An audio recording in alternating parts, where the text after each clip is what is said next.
আমরা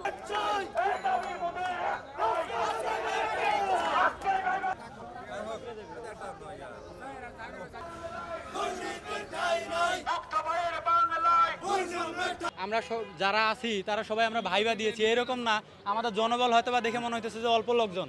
এখানে যারা পরীক্ষায় টিকছে কেবল তারাই আসছে, এখানে জনবল স্বাভাবিকভাবে কম হবে।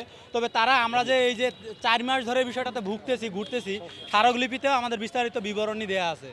আমরা কর্তৃপক্ষের কাছে যথাযথ কোনো সমাধান এখন পর্যন্ত পাই নাই।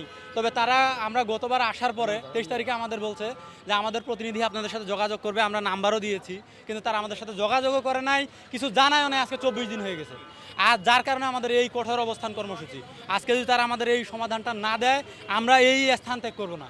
আর যদি ছাত্রদের কোনো ধরনের দুর্ঘটনা ঘটে এর দায়ভার পেট্রো বাংলার অধীনস্থ কর্ণফুলী সহ পেট্রো বাংলাকেও নিতে হবে। ইভেন তাদের কর্মকর্তা কর্মচারী যাদের খামখেয়ালিপনার কারণে এই হয়রানির শিকার আমরা হইতেছি, তাদের নামে আমরা প্রয়োজনে মামলা করে দিব, যদি প্রয়োজন হয় আমরা সেটাও করব।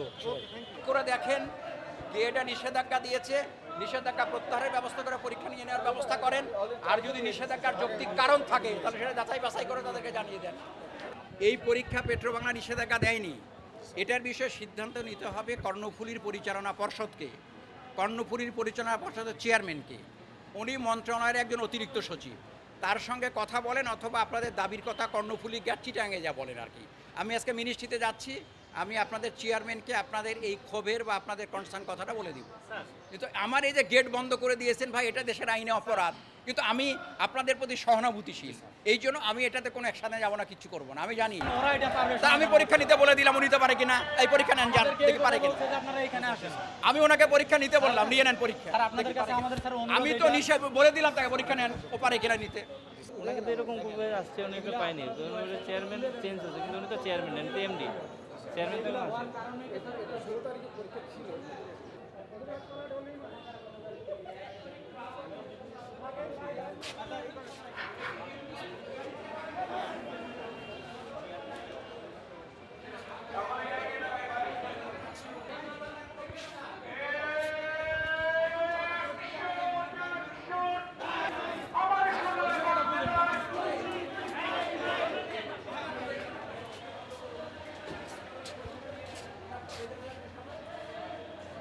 ডিসেম্বরের মধ্যে সময় বলছে, যদি তারা এই সময়ের মধ্যে যে কোনো কিছু না করে সেক্ষেত্রে আমরা পরবর্তী পদক্ষেপ নেব।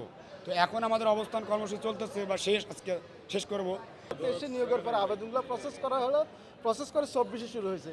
আমরা আশা করি 24-এর ভিতরে নিয়োগ প্রক্রিয়া অ্যাটলিস্ট ভাইবা পরীক্ষাটা শেষ করব, এবং নিয়োগের জন্য আমরা যথাশীঘ্রই চেষ্টা করব 24-এর মধ্যে শেষ করার জন্য।